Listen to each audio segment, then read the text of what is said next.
There is a fifth dimension. About the unknown. Beyond that which is known to man. The Garden of Thought. The Babylon Project was our last best hope for peace. Unexplained. Mythologies. This is the dimension of imagination. It is an area which we call The Garden of Thought with Jeff Lippman.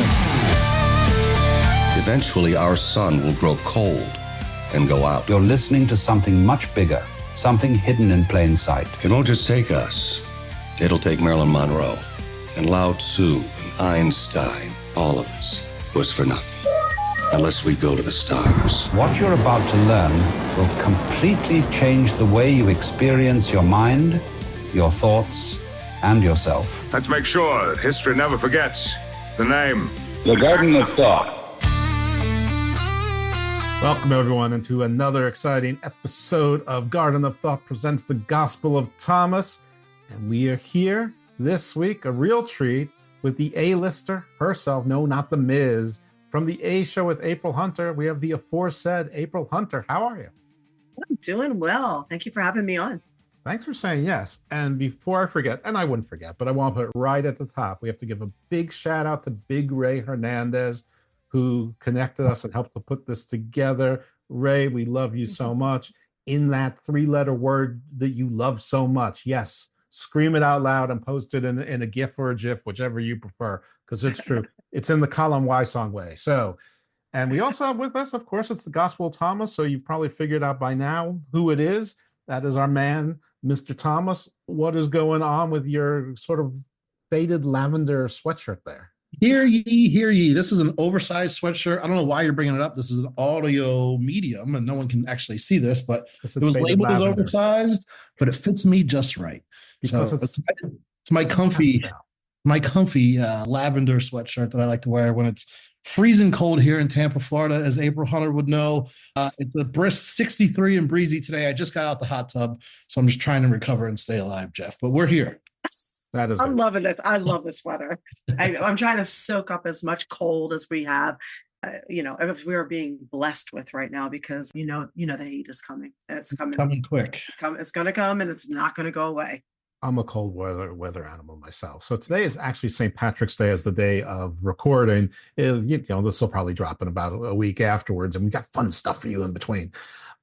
So we said our hello to Ray. We did all of that. I also would say PJ wanted to be here, but he's not. He's like taking bookings now. So he was at a conference, and he's not even going to get home till 10 o'clock. I didn't even bother to ask if that's his time or Ring of Honor time, because either way, this is not a 3-hour show. So that wasn't happening.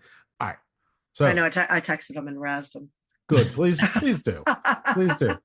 So he did suggest a couple topics, which were not what I was going to come out on the box with, but in respect of this originally being the Book of Black and going in alphabetical order, so we go to A to B.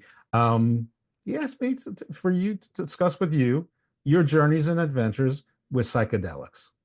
Well, that's funny because I got into the super long conversation with him outside of like an MMA place one time, and it's just like we just ended up. It was him and me and my cousin, and we're just chatting about everything, the universe and psychedelics and creator and like what's going on with the whole good versus evil war of energy and everything. And it probably sounds totally crazy, but no, not here. Yes. Here it's not. This is perfectly normal on this podcast. Oh, really? This is a thing? Okay. Yeah. So, all right. Well, yeah, that's those very weird, esoteric, big picture conversation. So I am not surprised he suggested that. What are the other couple of topics he suggested? For the record, Jeff, while we're on this topic, my favorite activity, it only comes around twice a year, is I love doing mushrooms and going to Monster Jam. It is my favorite. Wow. Okay. It is my favorite. We just had Monster Jam outdoors here in Tampa. And then in the summertime, they do it inside, which is not as fun because you can't hit the old double backflip, Jeff. But yeah, I highly recommend it. If you're going to do mushrooms, it's your first time, wait till Monster Jam or the Globetrotters come around. Maybe not professional wrestling, but anything other than that. What about concerts? Depends on the concert. I'm all for concerts, though. It just depends on the concert. See, I think any concert works. You got the lights, you got the music, I mean, literally, it could be anything from Pantera to Kenny G. You know, any of it. Kenny G on acid would be crazy. I went there, Kenny G. I said it. Hell yeah! I knew you did. I knew you name dropped that for a specific reason. It sounds sensational. Well, I'm thinking she also did Pantera on it, but Kenny G makes a lot of sense to me with this. It's the Pantera part I would have a problem with. I would think that those are like it's like the two things are completely like jarring against each other. It's like two different vibes. It's like Cemetery Gates. It's Cemetery Gates, you know? It's kind of chill. Oh yeah. For a little bit. Thomas, it's your gospel. So which concerts would you recommend this state and which concerts would you not? I'm not a big concert guy. I don't even know the last concert I've been to. Hey, you're a big guy wherever you go. I am a big guy wherever I go, but the last handful of concerts, the first concert I ever was the Beach Boys, which I was like 14, and it started the trend of like, hey, if it's free, I'll go. My second concert ever, Tom Jones live in Atlantic City. That's fantastic. Not a bad concert at all. But most recently, I saw one of Kanye's album listening parties at the Marlins baseball stadium. I've seen Fabulous a few times. I've seen Q-Tip twice, and I've seen Common twice. So anytime you get a chance to go see Common, I truly check it out. Common and the Roots was a great show. But yeah, maybe, I don't know, something wacky, like Drake or something crazy. I'm not sure if people are allowed to see Drake anymore. I mean, I don't know. That's the last concert I've been to. That's all I can speak on. You were allowed then. Nothing weird happened to me, so I'm not a yeah, I hope not. It's Travis Scott that has problems with the concert. He's got that old like 1970s The Who problem going on. Yeah, he's got bad luck. He's got bad juju. He's got bad juju. Well, that brings us back to Kanye. No, we're not going there. We're not going there. So I like Kanye. Me too. I'm going to go against the grain. I always liked him. He just kind of walks to the beat of his own drum. I heard a comedian say the other day after watching the R. Kelly documentary, Kanye doesn't seem so bad. He also doesn't seem so crazy. Well, as time goes on, he does not seem as crazy anymore. Leave my Jewish people alone. There's mens rea and there's actus rea, and so of course the actus rea is the actions are always the things that stand out on one side of being worse than just speaking and thinking something. I mean, there is a difference. I mean, I think we sort of started losing it. I don't know, about 30 years ago. And this is probably going into a show territory, which is fine because the Garden of Thought used to be Garden of Doom. So, I mean, so obviously we dealt with a lot of doomy stuff and Garden of Thought encompasses the Garden of Doom. So, it's there as well.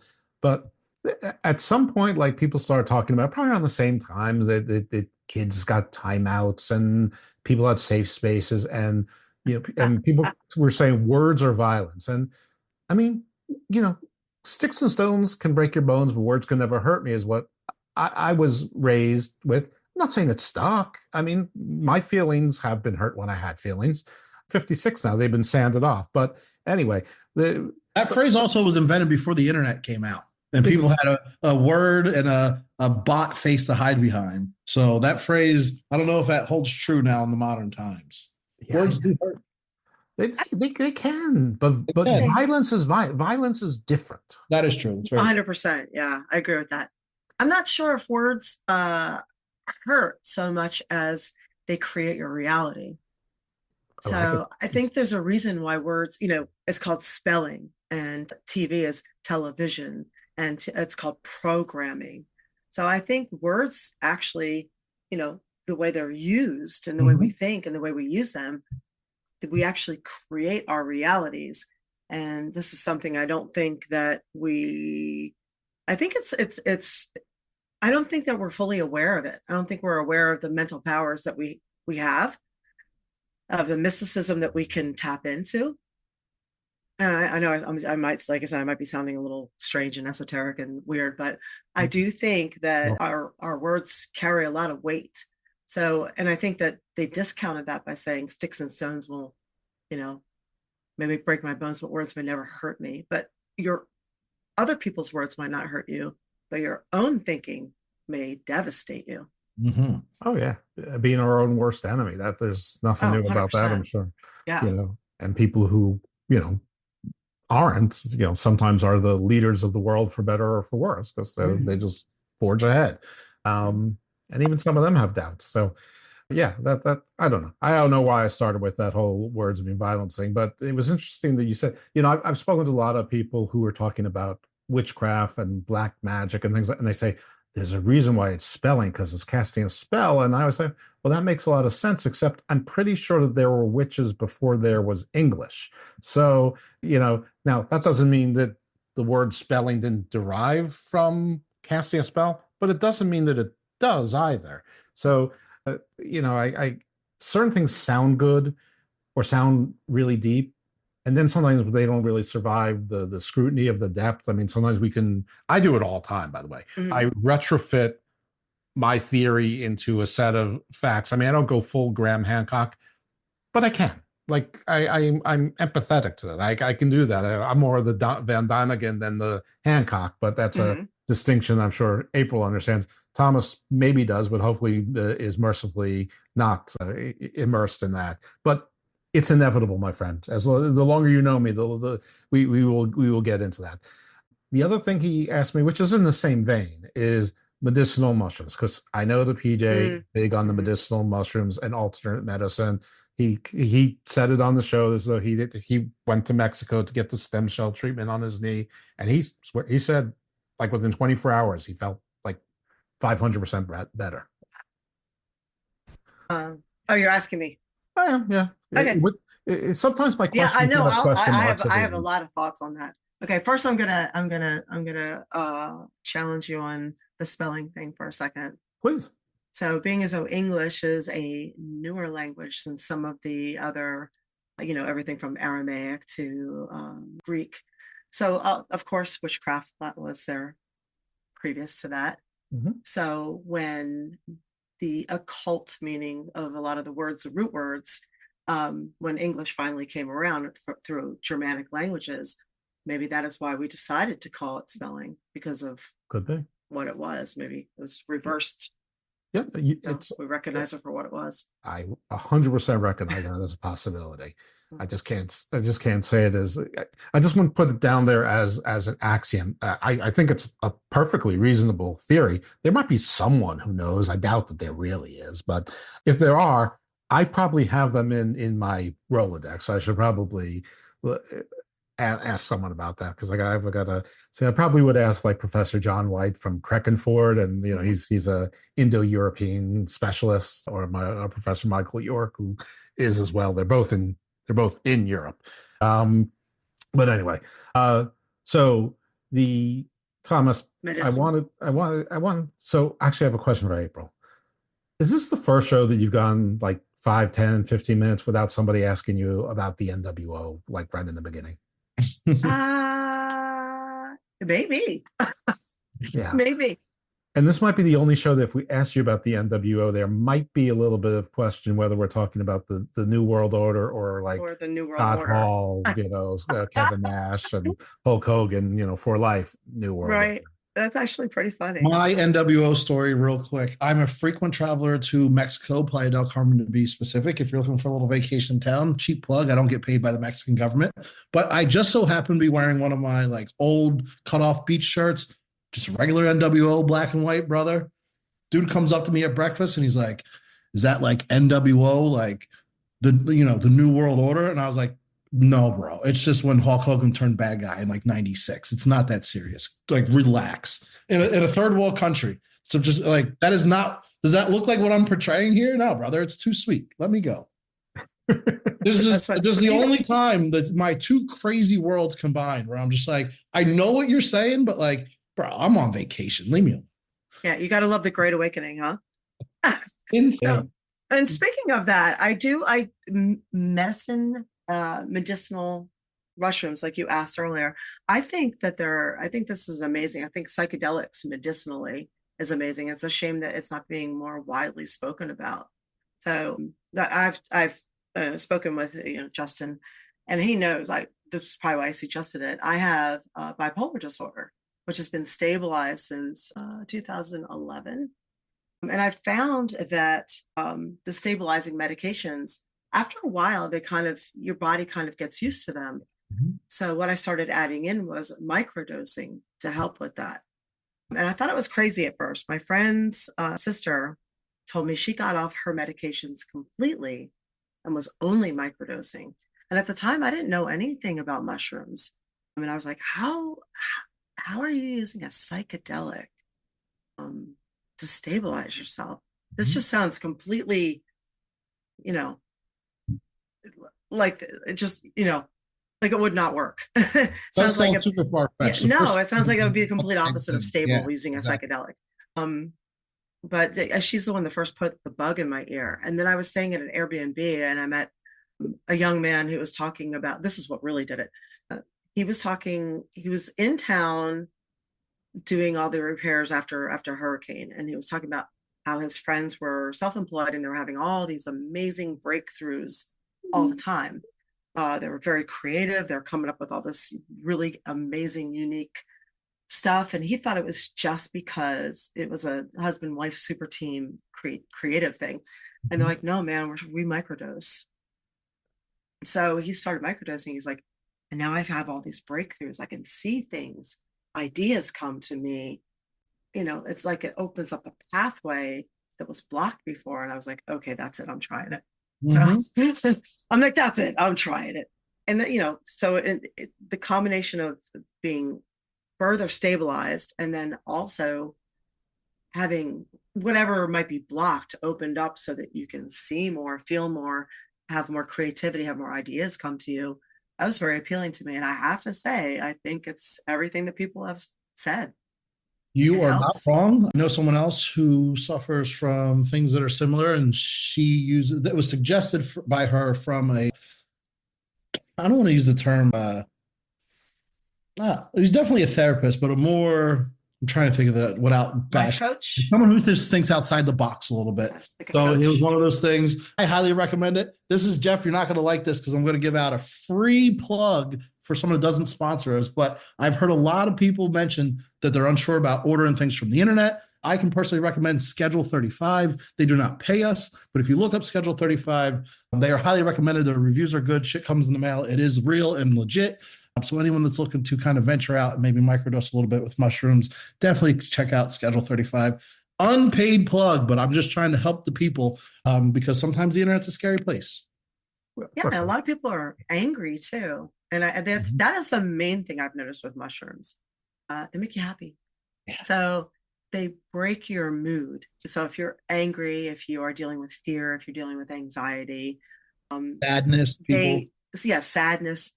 They bring you up. They bring up your vibration. They bring up your mood. And they don't do it in a way that, you know, drugs do. You know, like what's the one that people were doing to make them happy? I've never used it. Cocaine. Okay. No. Molly. I guess so. No, what was it called? Molly? Yeah, Molly. The euphoria one that leaves you drained for days afterwards. Which I think is just the new words for ecstasy, isn't it? Yeah, ecstasy. Sorry. Yes. I've never tried it. I've heard that it just kind of could, you know, gives you so much serotonin and dopamine that afterwards for like days you're depressed and depleted. So it doesn't do it like that. Mushrooms does something different where it just makes you happy.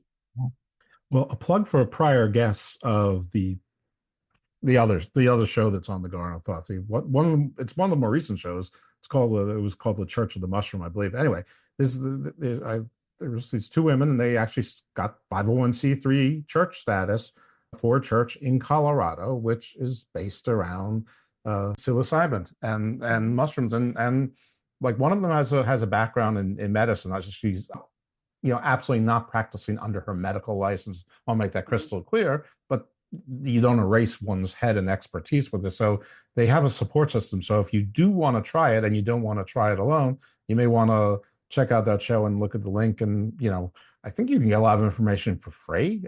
And you can also join, and it's pretty inexpensive. So, if you want to try mushrooms, get a support system, and also, say it's your sacred religious belief, or you're exploring whether it's your sacred religious belief, you have a First Amendment constitutional protection to do it.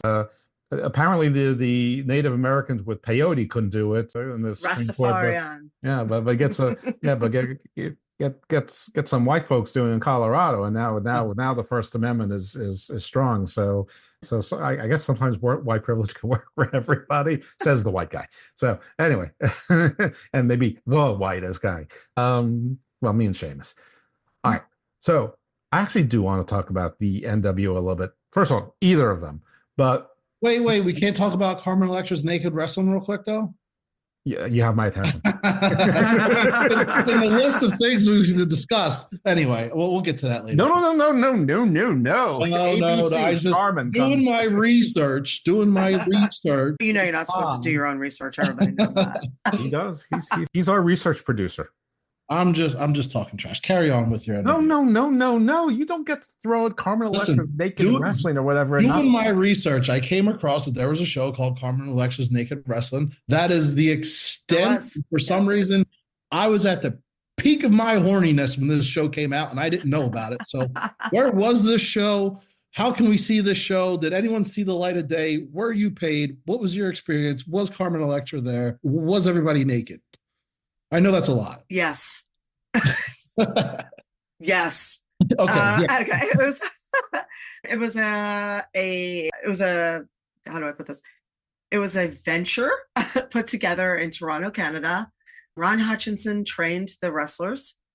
Instead of having wrestlers get naked, they hired strippers and taught them to wrestle. Girls who were already comfortable with their bodies. All right. And then they brought in a couple of guest wrestlers who didn't seem to have problems with getting naked, i.e. myself and Melissa Coates.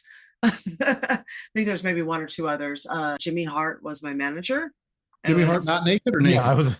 Jimmy Hart was so naked. No, I'm kidding you. He was not naked.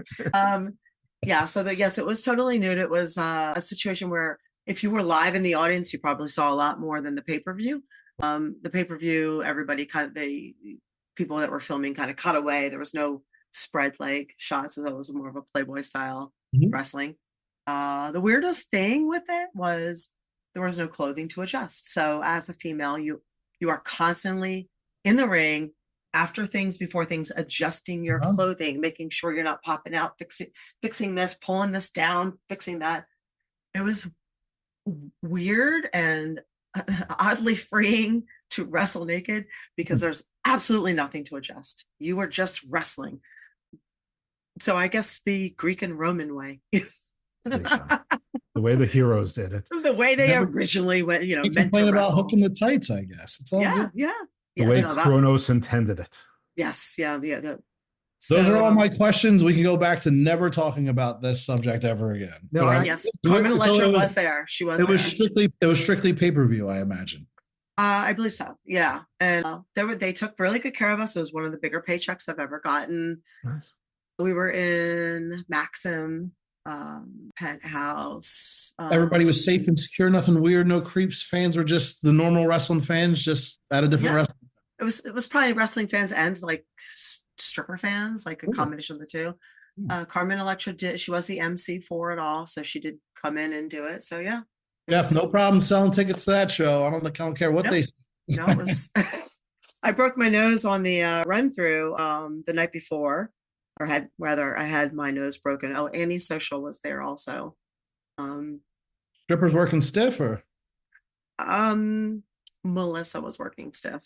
Oh, okay. So yeah, rest her soul. What is Carmen Electra like?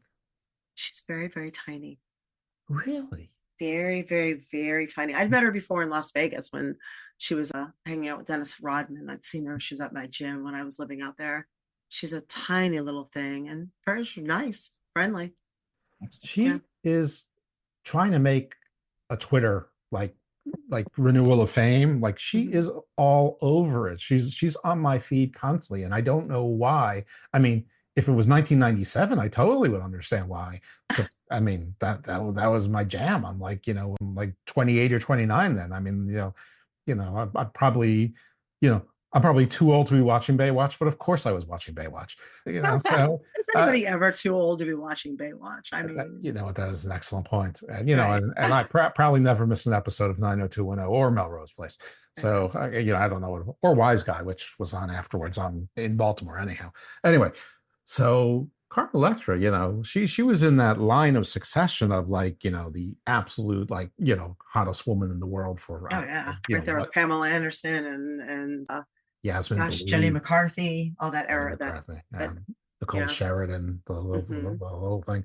Which brings us back to a couple weeks ago when we talked to Luis, Dario Cueto, and then Lorenzo Lamas was, I think, married to Nicole Sheridan for a while. If memory serves correctly, and it probably does. I'm probably conflating people together.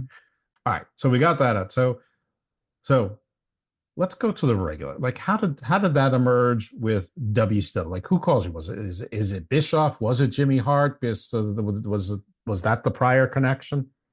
It was well, I did Playboy, and I was in the same issue as Kimberly Page. So they saw me in Playboy and recruited me, and it was Terry Taylor who hired me, basically. So that was I got hired. There were, I think, 12 of us that were interviewed or recruited. I think 5 or 6 made the cut. I think 1 didn't show up. And then because everybody was modeling at that point. That was when the internet was really, it was a moneymaker. I remember making a lot of money every week modeling, every week. So, to give that up to work on the road for WCW or WWE, you were actually taking a massive pay cut. So if you could manage to do both things, that's great. But yeah, so I went, I got hired. I was on a per show basis, and they put us with the NWO. Well, that worked out pretty sweet. Yeah, I was there for a little while before we popped out of the limo as prize for Scott Steiner. So and they're like, we don't know what to do with you. Okay, you're going to be prize. So just don't feed us to the tiger, please. What's the motivation to take the pay cut? Is it just because you're hoping that it's an investment in going on to bigger and better things, or is it just like it's just so cool to be on TV? I think a little of both. Yeah. Is there anything else to it? I think, everybody was hoping for, I think we're all hoping for a little bit of fame, Of course. Or I was at that time. I was in my 20s, and I was working very hard all the time. I was living on the West Coast. I was living in Vegas. It was as close to LA as I could tolerate. And here was this opportunity to be on a weekly television show, and I took it. I thought I was getting old. I remember. So I thought I was getting, it's funny how the business will beat you down so badly that whatever you do, you're not good enough. So you're not thin enough. You're not young enough. You're not blonde enough. You're not soft enough. You're not this, you're not that. For the record, we're talking about the modeling business? All of it. Yeah. Or the wrestling business? Yeah, all of it. All of it. I later realized it's everything, but the modeling business also. And I thought, here I am. I'm 27 years old. I am so freaking old. I'm going to be 30. My life is over. So I need to get out of this modeling business and find a real career. I need to find something else. And then, the wrestling came along, and there we go. That seemed like a real career. Go figure. Okay. All right. So let's segue from the NWO to the NWO. What are your thoughts on the actual, the New World Order on the big macro screen? The NWO for life. That's real. We know it's real. I've got a shirt. I have my own similar story to Thomas's, except I was in even worse. It was probably within the last decade. So I'm already too old, but about a decade ago, I was actually jacked. Not Thomas jacked, but I was jacked. I still weigh the same. It's just all migrated south, just north of the equator.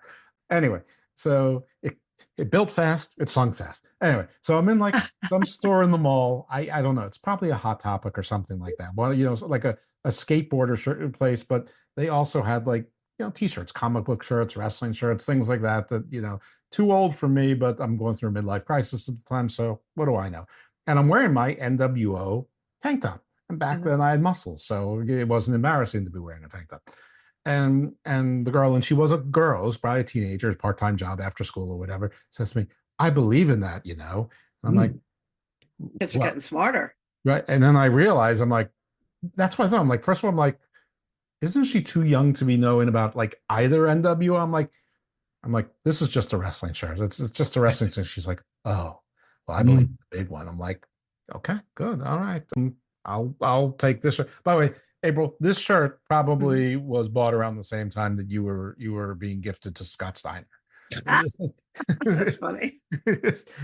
But for people, since this is that Animal? Is that Animal? Is. It's the Hall of Fame rock and roll drummer Animal from the Muppet Band. Yeah, I bought this at it's my favorite. Universal Chef too. Mork.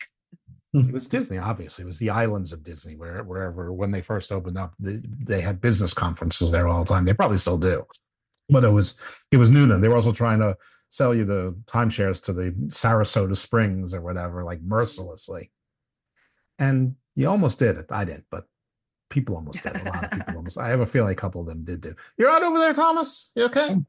I'm Gucci. I'm saving my question, waiting for the right moment. All right, I'm done with my little silly NWO story. So, I don't have an NWA story like that. A two-part question here. We know you're a gym girl. You like to keep up on your physique. You have to when you come from the world of modeling and pro wrestling. I don't want to ask specifically where you work out currently, but favorite gyms in Tampa, and then favorite gyms nationwide, or anything that stands out across the country since you've been around and back. Oh my gosh, I don't have a favorite. However, when I first got here, I was going to Powerhouse in South Tampa at the Midgets. They owned that place. And I made a lot of friends and a lot of connections, and I worked with them, for them, with some of the fitness and bodybuilding competitions representing Powerhouse. And, it was worth the drive into town. I lived out towards Clearwater, but just go in there. As far as favorite gyms, it's definitely not the one I go to, but it's the closest gym. So I have found that because I work a lot, I have like 3 different businesses. And I found if there's more than about a 5 to 8 minute drive from a gym, I will find an excuse not to go. And I have a lot of discipline. So for people out there who are trying to work out or trying to get it done, just pick the closest one.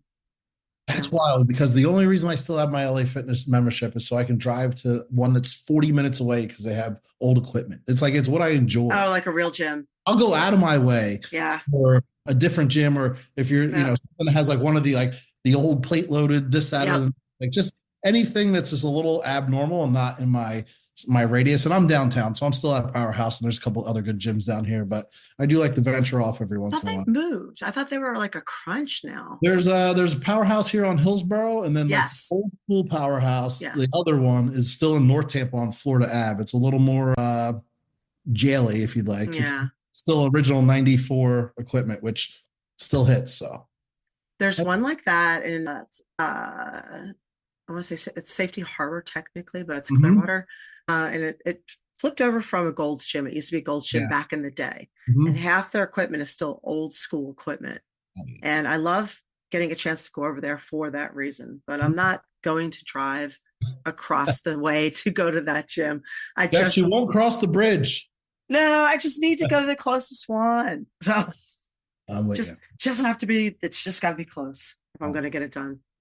I agree with her 100%. I mean, once the Planet Fitness, once I moved, not the Planet Fitness, obviously, but once I moved, it got too far, and then there was an LA Fitness that was closer, and I don't know. I was able to drag myself there, but my wife didn't want to go, and then I'm married to a Latina, so you can't go someplace without her. So I think there's too many fitness centers and not enough gyms. Yeah. And by the way, I mean, not to put everything on anybody else, because I was exceptionally ready to do nothing. I am lazy by nature. If I can take the lazy route, I will be lazy. So, but it is true that if I start going to the gym by myself, like I probably would have ended up like John Wayne Bobbitt. So, so there is that now. All right. So April, a couple of weeks ago, you posted, because now we're friends on Facebook, so we're very close. You posted something about the dance plague, and that was a thing. And it's Oh, funny the 'cause- dance plague, yes. Right. And you're like, how come there's no dance plagues anymore? I'm like, are you sure that there aren't? Because we've got these flash mobs and you got TikTok dancing. There you go. You're doing like the robot and the whole thing. I got some of those moves. That's good. I never had any moves, so there's nothing to lose. So what are your thoughts? Now that I put that on your thread, like, are you thinking maybe there still are? I mean, no one can ever prove that anyone died from doing a TikTok dance, but I don't know anyone can prove that they didn't. I don't know. I mean, I saw the flash mob thing and I was like, okay, maybe, but it just seems like it's not quite the same thing as the dance plague. No, it isn't. So It's not like dancing until you actually drop dead. That is for sure in like 7 cities, throughout Central Europe. There was a theory that it was like a form of mold that was forcing people to do that. Like, what was going on back in the day? There was a lot of stuff. I'm telling you, hygiene has advanced humanity so far. Just having clean water, washing our hands, not having as much mold and mildew around, sterilizing our instruments and medical, not having a medical theater where everybody stands around and watches, things like that. They like to give a lot of credit to the big pharma corporations, but honestly, I think it's clean water, sterilization, slaughtering our farm animals in a way where, their fecal material is not in our meat, things like that. The stuff that we used to. 2 quick points there, Jeff, for the wrestling fans who may be watching this listening, because April's on the show. Number 1, wash your ass. First of all, wash your ass. All she said, all those words, just to let me summarize and say, wash your ass. Wash and your hands. First, and then wash your ass. Secondly, speaking of Big Pharma, it's a perfect time to say, check out scriptkingrx.com if you need any discounts on prescription drugs that may or may not be prescribed to you by your doctor. They are official sponsor of the show. Carry on. Nice. Right on. Indeed. That's fantastic. Can it get me some Humira? Because I'm having my annual problem with my insurance company over getting it. And right now it feels like I've done like 100 sit-ups. And I assure you, I haven't done 100 sit-ups in the aggregate in the last 2 years. So, that's always a precursor of bad things to come. All right. So flash mobs. Who came up with this and how do you get all these people to do it and how they know the dance? I mean, it couldn't have possibly been as spontaneous as we were led to believe. I don't know, but it was, think about it. That was when social media was used to bring people together, to elevate their energy, to dance together. Mm-hmm. How awesome was that? Now all anybody does is yell at each other. I want to be part of a flash mob. We should all get together. No one ever emailed me. I was never linked in. I was never invited. Never one time. There's 700 people here. How am I not one of them? It's 10 minutes from my house. I always wondered this every time. Yeah. I'm not that hard to get a hold of. Why did we not? Why was I not part of a flash mob? I want to dance. Well, you guys are, sort of neighbors, so you can probably work it out. I mean, we should. Yeah. Yeah, I think you can arrange it. We can put that on and go. A couple of people. There's enough old wrestlers here in Tampa. We can figure it out. I love that you guys have a little side project. Now, don't make me jealous. April, don't steal my best friend. Okay, I'll try because I already stole him from another best friend. So how life works. That's right. I picked up the jealousy through marriage. So so I have it. It's just when I said that he wasn't my type. I mean, I sort of lied. He's like partially my type, just not in that way. All right. So how about the regular NWO? Like, what are your thoughts? By regular, you mean the?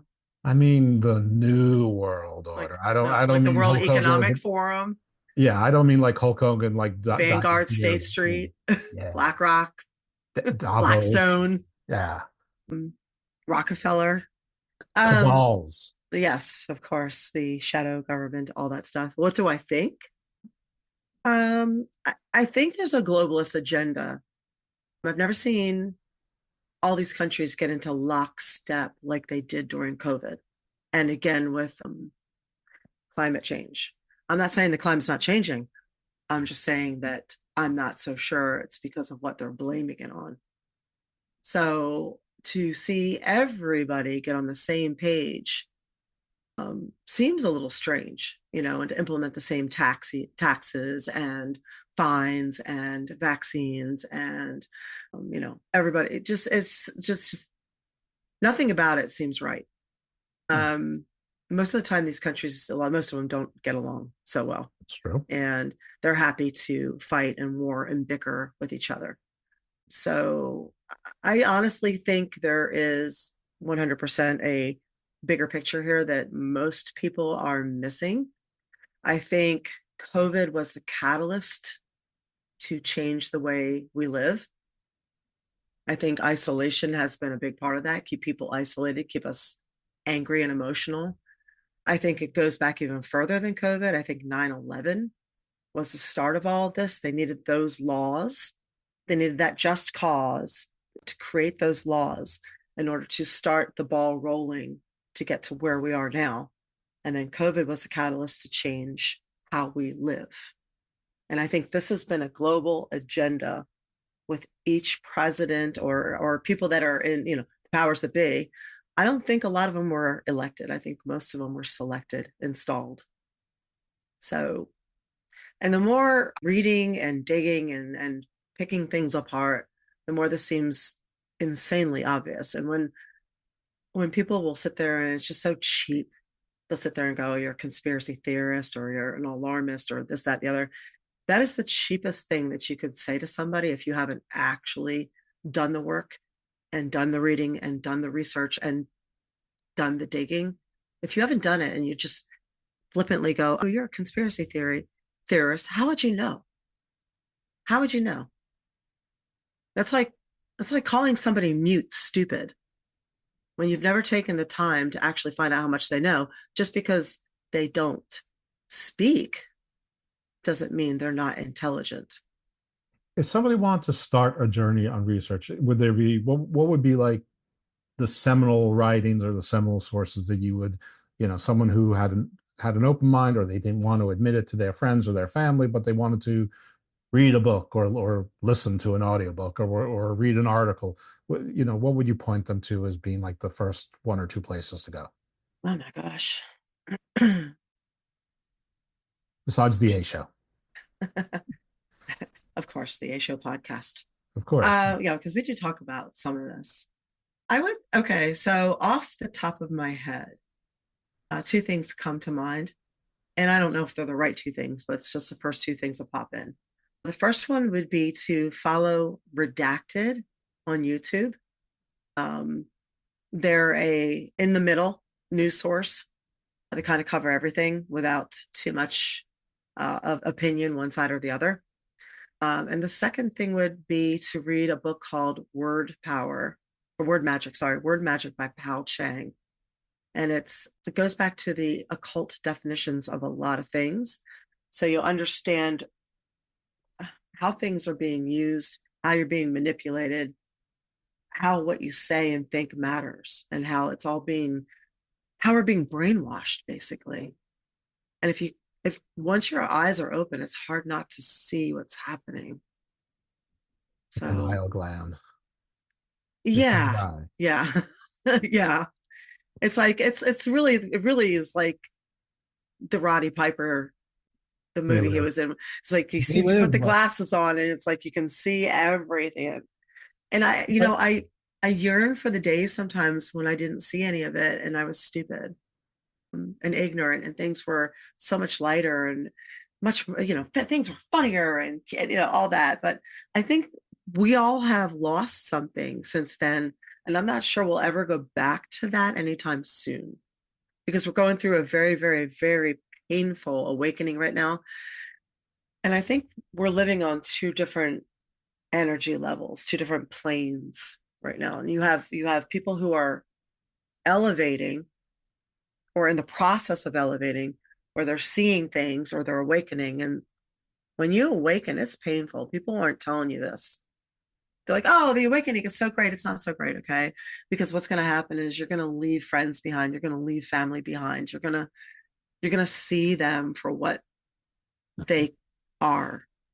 And sometimes it's painful to see who they are and how narrow-minded they can be. And then you've got the people down here who double down on the name calling and the narrative that they've told themselves, and they're sticking with it. There's no movement. They are sticking with this. And no matter how hard you try to bring the people you love up to this level, they're just not going to come up to this level, and you're going to have to leave them behind. You will find other people, but it's going to suck. And that's, I think, a lot of what's happening right now. And that's why I think a lot of people are upset and angry and frustrated and sad and mourning, because there's so much loss. But I think we have to go through this. Is the awakening the same as the reset, or are those two different things in your mind? They're two different things happening at the same time. Okay. So I sometimes, I'm sure, like you covered on the A show, I covered on my show, a lot of people with different versions of the Great Reset. But, some of it, it's about tech, some of it it's religious, some of it's both, some of it's aliens, some of it it's ancient civilizations, some really don't make the distinction. All of the above. Doesn't matter. It's from Anunnaki to Elon. Exactly. Cover the whole thing. Perfect. Yeah. I mean, if you want to do ED, you could do Enki or Enlil to Elon. Yeah, okay, yeah, Enki. Okay, so you really are. Okay. You can go with your E's as well. But I always say that this show I need to have. Not this particular show can go on forever because it's great as long as we can book people, because I am absolutely of the opinion that people in and around wrestling are extremely interesting, all for different reasons. Like you were saying in pre-show, we're all a little bit different, and I think you meant the entire entertainment industry, and I'm sure that you're correct. It's just the only people I know in the other entertainment industry are too far up the food chain to talk to me on my podcast. I mean, it came up once, and some of the others, it's like, yeah, we'll send you happy birthday, once a year, but that's the end of it. We busy now.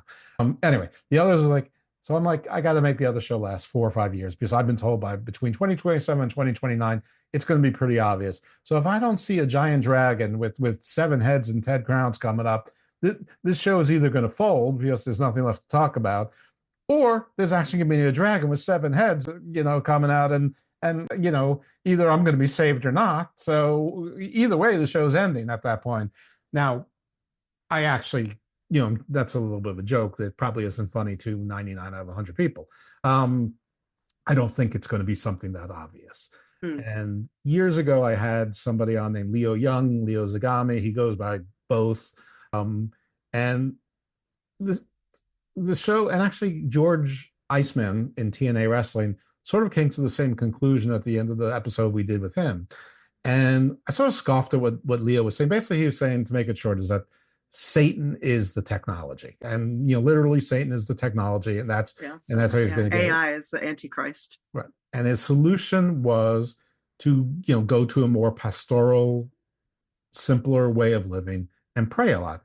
And I said, well, you sell your books on Amazon, and here you are on a podcast. So do you see the irony with that? He's like, yeah, I do, but I don't know what the other solution, that's the only way to get your message out. And I think it's important to get the message out. And then it took 3 or 4 years. And at some point, and hearing not quite the same technology as Satan from George, but a similar result in that we need to unplug, we need to go outside, we need to be calmer, we need to have simpler lives, we need to get in touch with whoever our creator is, and and be chill, because if not, you're doomed.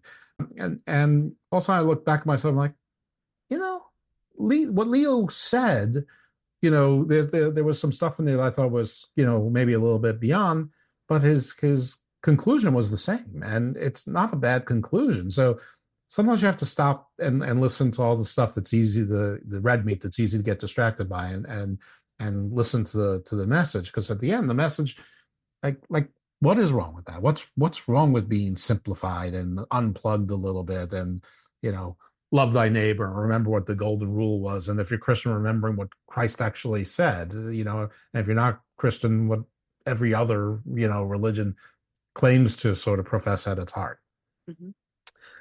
Yeah, there's no question mark at the end there, but I'm looking for someone else to help me and get me out of this Listen, serious monologue. I got one more NWO comment, and I'm here, April. You'll understand. I like to shine a little bit of light and humor on every subject that we talk about, whether I'm informed or not. But there's a few things that came across my laptop screen in the last couple of months that stood out to me. Well, number one, both of these things are owned by Blackstone. Neither of these things could be any more opposite. One of them is Jersey Mike's for $8 billion, which blew my mind. Yeah. That sale recently, I don't understand why or how life exists, but also in the midst of my day job, while exploring ownership groups and hospitality groups, Blackstone also purchased G6 Hospitality, which owns the most Motel 6 in North America, like, excuse me, like 2,000 locations. Obviously a real estate buy, but I don't understand how someone needs $8 billion for Jersey Mike's and $600 million for a ton of Motel 6s throughout the US and Canada. That's all. I don't either, but I do know that motels and hotels are direct information. So they take all your information. They take your credit card, your driver's license, maybe even your social security number. So they have all that can be reported. So to have motel, hotel information, you're getting every customer's personal information. You also get it as it changes because people tend to be brand loyal. Yeah. Yeah. So Especially if you're on the road. Blackstone also bought all the ancestry.com as well. Are we talking about Blackstone or BlackRock? I think we're talking Blackstone. This one specifically Blackstone. Yeah, Blackstone. they bought the ancestry and the DNA companies as well. Yeah, that's terrifying. I mean, what could go wrong, What could go wrong? What could go wrong? Elon is a character. I don't. The guy who talks, and we're going to talk about this singularity if we have time, but the guy who he's terrified of AI, and I'm pretty scared of it as well on a lot of levels. But he's also the guy putting chips in people's heads. So I don't understand. Like, do you listen to the words or do you listen to the actions? I listen to the actions. Actions.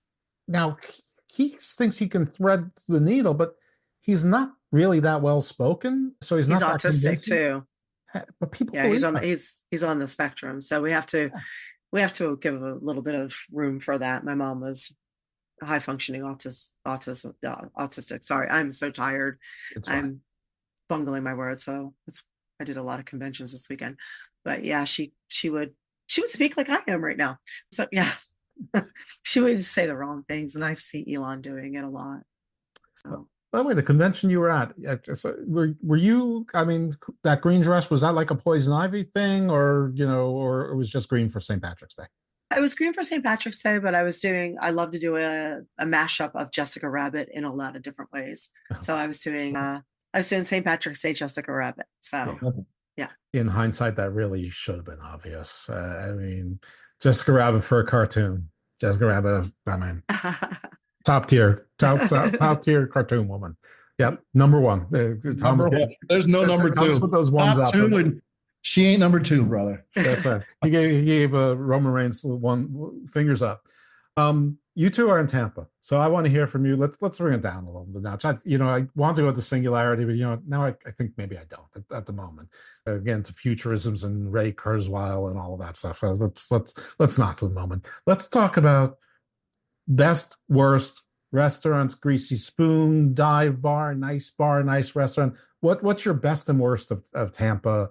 And April, I know you're going to say, I go to the gym, I work, I don't go anyplace. I just feel like on that. April, give us a good restaurant or two across the country and maybe one or two in town. Not everyone's as local as I am, but let's give the listeners something to venture out on their next international tour throughout the country. Waffle House.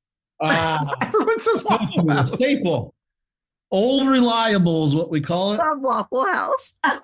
If I wanted Austin Creed, I'd get Austin Creed. No, I'm kidding. I love it. The Waffle House. I love the Waffle House, yes. What about the broken egg that Dick Vitale used to talk about? I've heard about it. I haven't eaten there yet. I feel like I've eaten there one time. There's a bunch of them, but there's a lot of First Watches down here. We're a First Watch. There are. Yeah, I love First Watch. That's just a chain breakfast place that's open until 2:30. Yeah, we have First Watches here, except ours are not open until 2:30. They're open until 3 p.m. They're open. I meant 2:30 p.m. You meant p.m. I thought you meant a.m. No. No, ours close early. The girls who work at First Watch can't fight. They can't be open till 2 a.m. They're too cute. Oh, well, I mean, I'm going to leave it alone. Everyone at First Watch is beautiful. For sure. St. Pete, Bella Brava. Bella Brava. Excellent choice. Bella Brava. Excellent choice. 5 stars. Also, I'll mention for a curveball, if you're going to check out spring training somewhere down in like Dunedin, I highly recommend Lucky Lobster, outdoor place. I'm throwing something totally outside the box there, but close enough to Tampa. Dive bar or club where you might find Thomas, getting lucky, and he You often won't find me at a dive bar. I can tell you that. Well, no, I mean that's why I said a club, and I mean, and for you, it's not luck. I know it's skill. So no, if you want a good cocktail, you'll catch me at a hotel bar downtown, or any actual hotel bar, like any bar in a hotel is like my go-to. Any Marriott Courtyard. It's always quiet, simple, somewhere, nothing crazy. There's never trivia or some weird DJ going on. So somewhere along the lines of that. Yeah, you're buying the $17 cocktails. I'm okay with that. I'll take the $22 espresso martini, please. Thank you. Yeah, he's paying for the atmosphere and the privacy. Yeah, I'm here for the fun. Yeah. How about you, April? I'm a big fan of Safety Harbor Main Street. So there's a lot of little mom and pop places there. So I'm trying to remember the one at the end. There's a little, it's not a dive bar exactly. It's just a bar, restaurant, seafood right on the very end. And I'm blanking right now. But if you get down to Main Street, it's right across from that big hotel there. That's a decent place. There were a couple buildings down and then they expanded. Of course, it'll come to me the minute we stop filming. But yeah, Safety Harbor's my jam. I love walking around there, and that's my place there. I'm also a big Ren Fair fan, so I like to go to all the Renaissance fairs. So, if you're gonna day drink, do it that way. Do you LARP? No, I don't. But I mean, it's not too far off from cosplay. No. So. It's not too far off from professional wrestling. I feel like it's not. And diagram somewhere. Yeah, I think you're right. Excellent. Are you involved with any wrestling stuff these days? No, not really, but I keep a big toe kind of in the waters there. But it's mostly just staying in touch with friends. So a lot of my friends are working NWA. Oh. So I'm always kind of, aware of what they're doing, or sometimes I'll pop in backstage when they're in Tampa. You keep up with the product, or you just kind of watch it as it goes along on your newsfeed? That seems to be how a lot of people keep track these days. I don't really keep up with it because, quite honestly, I don't have a lot of free time. So if I do have free time, I'm watching like 1923. Sure. Or something along the lines of that. I'm catching up with a show that I'm really into. I went back to school at Full Sail University for writing for television and entertainment. So now I'll watch the same show 2-3 times. First time for entertainment, and then after that, I'm watching how it's being written and how it's being produced and how it's being filmed. So I'm just kind of studying that. What's the show that you appreciate the most now? There's a lot of them. Yeah, what's good television? Because I feel like I have nothing to look forward to right now in life. On 1883. 1883. 1883. Yeah. It's only an 8-episode series. That's it. Now you're talking my language. So it is a precursor to Yellowstone. So there's definitely no black people. There is actually. Okay, we'll find out what kind of role they play. Yeah, so actually one of the main roles. It's not prolifically black for sure, but there is a main guy in there, yes. But it's very well done. It's a Taylor Sheridan film. Taylor Sheridan seems like he was kind of X'd out of the Hollywood bullshit. So it seems like he managed to do something where he got the funding or whatever to do things on the side on his own in the way that he wanted to do it, where he avoided some of the things that have made Hollywood and the shows and the TV so bad. So he's doing things his own way. One of the things, if you watch all the behind the scenes and what he's doing, like one of the things he said is everybody has to go to cowboy camp. So if you think about it, like pro wrestling, we make things look easy. We're in there remembering and these spots and these moves and this, that, and the other. And the TV is like a 3-act also. We have the babyface outshine, the heel cut off, heat, heat, heat, heat, heat. And then the third act is come home. So the come back and go home. And the TV is the same way. So every TV show, every movie is the same thing. You open with a day in the life of ordinary, then the inciting incident happens and the baby face has to go on the hero's journey. And then in the middle, it's heat, heat, heat, heat, heat, heat. And then third act is when all the near falls happen. So the same kind of thing. So if you think about how difficult some of the things are that we do and how hard they were in the beginning and how we make them look easy, one of the things is, how do you act and ride a horse at the same time? You're on an animal that can or cannot be controlled, and you're trying to remember and deliver your lines and look to the camera and do what you're supposed to be doing. And so he makes everybody go to cowboy camp. And then he's also very true to his era. So he does a lot of research. So unfortunately, they all had to sit on saddles made in the 1800s.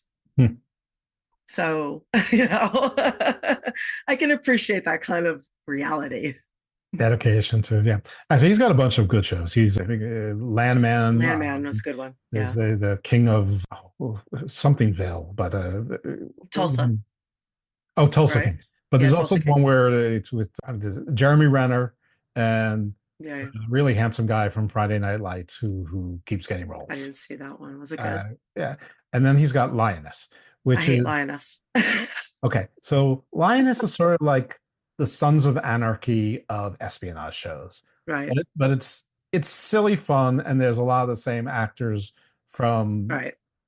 He's very actor loyal, and like you go He is. look at a face, and you're like, where have I seen him? Oh, he's one of the livestock commission cops on Yellowstone or whatever it is, or the really cool cowboy from Texas who's got the big muscles. He's on that as well. I like Lioness. I don't hate Lioness. It gets a little silly, especially when you binge watch it. But it's only 2 seasons. But but if you watch, as someone who is trained in pro wrestling, I find the beatings that girl is taking, and and then get up and get into a bikini, and just walk it off after she's had 3 guys kick the shit out of her to breaking every rib, and then she walks it off like it's nothing. I'm like, I just can't. Can't. Well, also the guys too. I mean, it's just more I we're more desensitized to that, and like people getting shot and getting up, which doesn't. I mean, you get shot anywhere, your whole body goes into shock, and same with stabbings. But if you want an actual good espionage show, The Agency. I mean, it's slow, it's burn. You have to pay attention. It's meaty, but I'm writing it down. I would recommend it. The Agency's good. I'm really good with slow horses too. I don't have slow horses. Isn't that like an Apple TV? Yes, I think so.